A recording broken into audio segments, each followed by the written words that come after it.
नमस्कार, आप सभी का बहुत बहुत स्वागत है। आज के वीडियो में हम आपको 5 ऐसी बातें बताने वाले हैं। यदि घर बनाते समय आप इन 5 बातों का ध्यान देते हैं तो आप लाखों रुपए बचा सकते हैं। तो चलिए एक एक करके देखते हैं कि ये 5 बातें कौन कौन सी हैं। बट वीडियो में आगे बढ़ने से पहले आप सभी से बस छोटी सी रिक्वेस्ट है कि प्लीज वीडियो को लाइक कर लीजिए और यदि आप इस चैनल पर नए हो तो चैनल को सब्सक्राइब कर बेल आइकन प्रेस कर लीजिए, जिससे आगे आने वाली अच्छी अच्छी वीडियो की नोटिफिकेशन आप सभी को मिलती रहे। तो फर्स्ट पॉइंट की बात करें तो घर बनाने से पहले आप अपनी जरूरत के हिसाब से एक घर का नक्शा बनवाइए, क्योंकि यदि आप अपनी जरूरत के हिसाब से घर बनाएंगे तो आप 2 से 3 लाख रुपए केवल प्लानिंग करके ही बचा सकते हैं।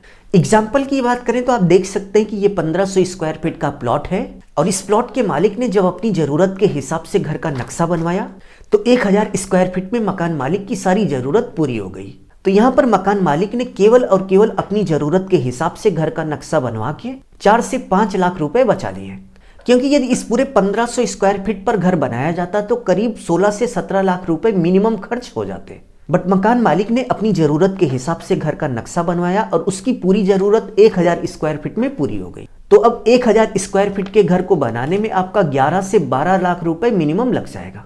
तो इसी तरीके से यदि आप अपनी जरूरत के हिसाब से प्लानिंग करके घर का नक्शा बनवा लेते हैं तो आप घर बनाने से पहले ही कई लाख रुपए बचा लेंगे।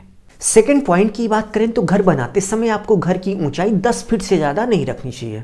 बहुत सारे लोग घर बनाते समय घर की ऊंचाई 11 से 11.5 फीट रखते हैं। तो घर की ऊंचाई बढ़ाने से आपको कोई विशेष फायदा तो नहीं होता, बट घर बनाने का जो कंस्ट्रक्शन कास्ट होता है वो 1.5 लाख रुपए बढ़ जाता है। इससे में घर बनाते समय आप घर की ऊंचाई 10 फीट से ज्यादा मत रखिए। थर्ड नंबर पॉइंट की बात करें तो आप देख सकते हैं कि स्लैब ढलाई करते समय स्लैब को कुछ इस तरीके से बाहर निकाला जाता है जिससे बारिश का पानी और इसके साथ साथ धूप से घर की दीवारें बची रहे। तो यदि आप केवल सनसेट के लिए कुछ इस तरीके से स्लैब को बाहर निकाल रहे हैं तो 1.5 फीट से ज्यादा बाहर मत निकालिए। स्लैब बनाते समय केवल घर के बाहर आप 2 से 3 फीट स्लैब को बाहर निकालिए और बाकी 3 तरफ आप 1.5 फीट निकाल लीजिए। कोई दिक्कत परेशानी वाली बात नहीं होगी। तो जरूरत के हिसाब से यदि आप स्लैब को बाहर निकालेंगे तो घर बनाने की जो लागत है वो आपकी थोड़ी कम हो जाएगी। फोर्थ नंबर पॉइंट की बात करें तो जहां पर आपका घर बनना है वहां से बिल्डिंग मटेरियल को ज्यादा दूर पर मत रखिए।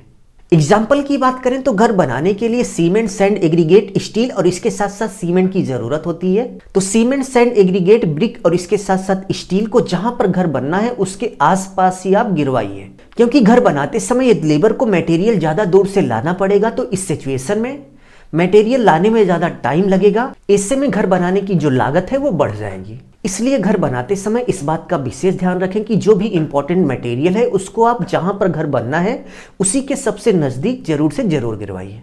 5 नंबर पॉइंट की बात करें तो यदि आप घर बना रहे हैं तो कुछ काम ऐसे होते हैं जो कि आपको एक दिन पहले ही करवा देने चाहिए। जैसे यदि आपको कल ईंट की चिनाई करानी है तो आज ही आप कुछ इस तरीके से ईंट को भिगा दीजिए, जिससे सुबह मिस्त्री आते ही मोर्टार यानी कि मसाला बना के तुरंत काम स्टार्ट हो जाए।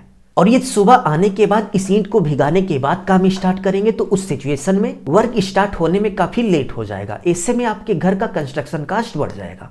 इसी तरीके से यदि आप प्लास्टर का वर्क करा रहे हैं तो प्लास्टर वर्क कराने से पहले आपने देखा होगा कि सैंड यानी कि रेत को कुछ इस तरीके से फिल्टर किया जाता है। तो सैंड को कुछ इस तरीके से फिल्टर कराने का काम भी एक दिन पहले आप करा लीजिए। इसी तरीके से साइट पर बहुत ही छोटे छोटे काम होते हैं, जब लेबर खाली हो तो उसी समय आप उस वर्क को यदि करा लेंगे तो वर्क स्टार्ट होने में ज्यादा टाइम नहीं लगता। इससे आपका बहुत सारा पैसा बच जाता है। अभी के लिए बस इतना ही, बट आप कमेंट बॉक्स में कमेंट करके जरूर से जरूर बताइए कि और कौन कौन से तरीके से घर बनाने की जो लागत है उसको कम किया जा सकता है। अपना ख्याल रखिए और अपने मम्मी पापा का अपने से भी ज्यादा ख्याल रखिए। इसी भाव के साथ आप सभी से विदा लेते हैं। धन्यवाद।